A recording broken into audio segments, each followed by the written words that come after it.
A look at the tallest building on Earth.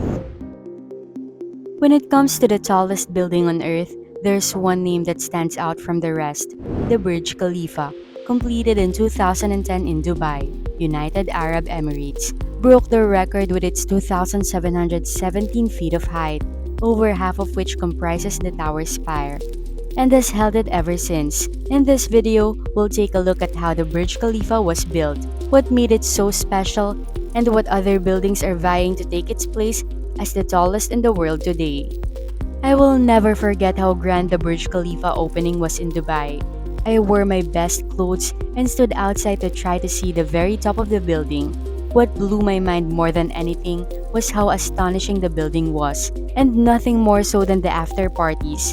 I've said this before, but Dubai is a city that knows how to party and how to eat.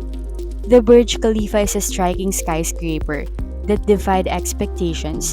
But what if I told you that there would be a building taller than this one? We're going to explore the tallest building in the world today. First of all, not many people thought it would be possible for the Burj Khalifa to be built. There was also doubt about why anyone would need a building 3,000 feet tall in the first place. That steel and concrete can go a long way in improving your economy if you need to boost it. One of these reasons was to show Dubai's willingness to spend money. Another is that it gives something impressive for people around Dubai to visit.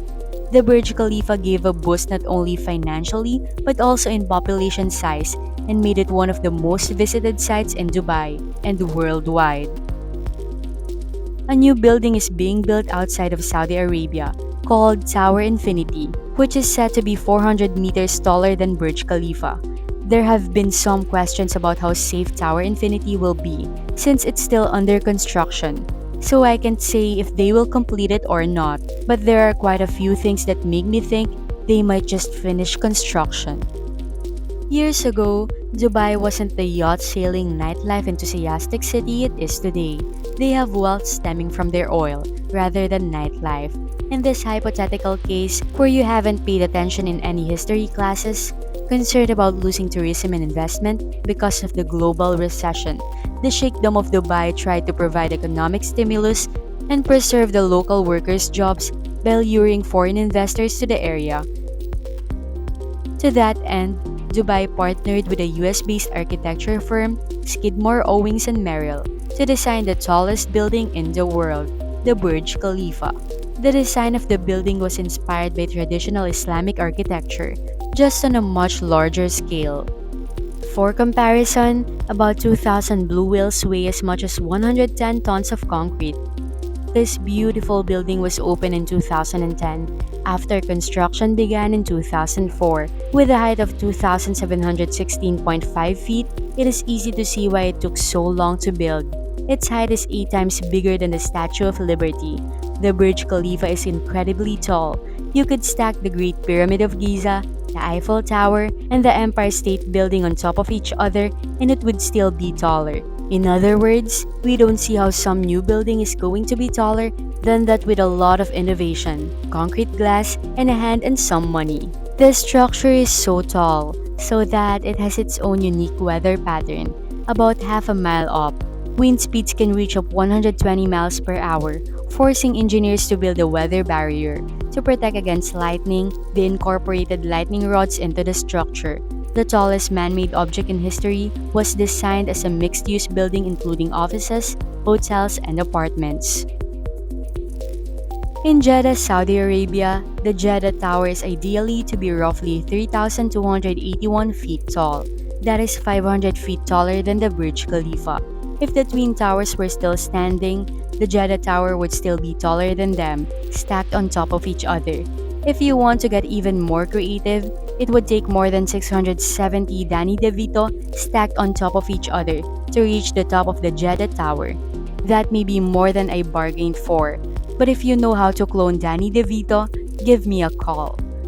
The Jeddah Tower is being designed by the same people who designed the Burj Khalifa, including the chief designer, Adrian Smith. And given their experience from building the Burj Khalifa, they were able to employ what they learned when making something bigger and better.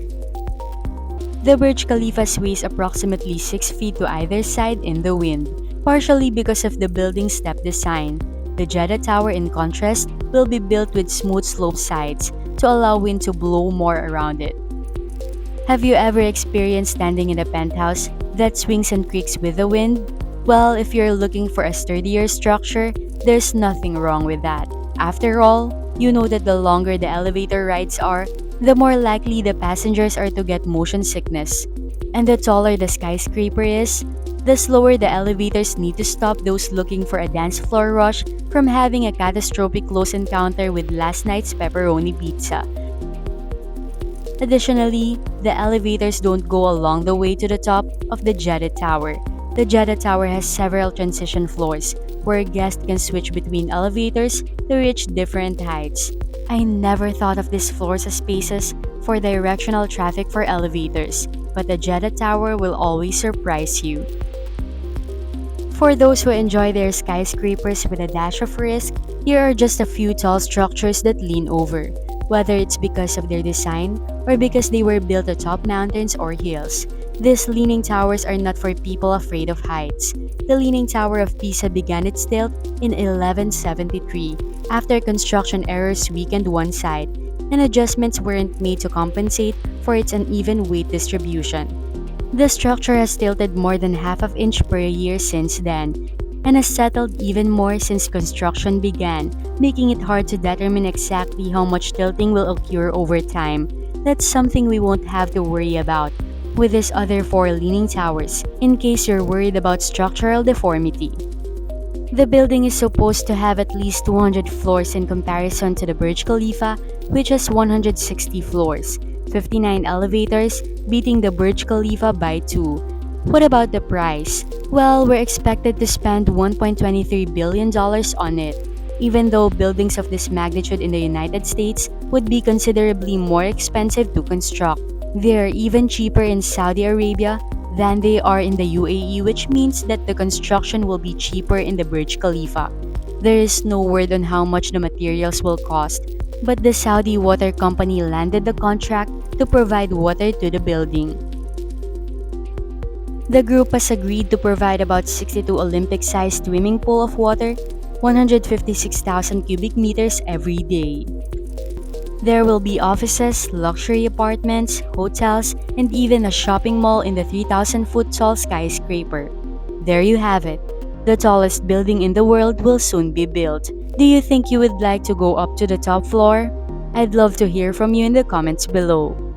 Thank you for watching. Subscribe, like, and comment.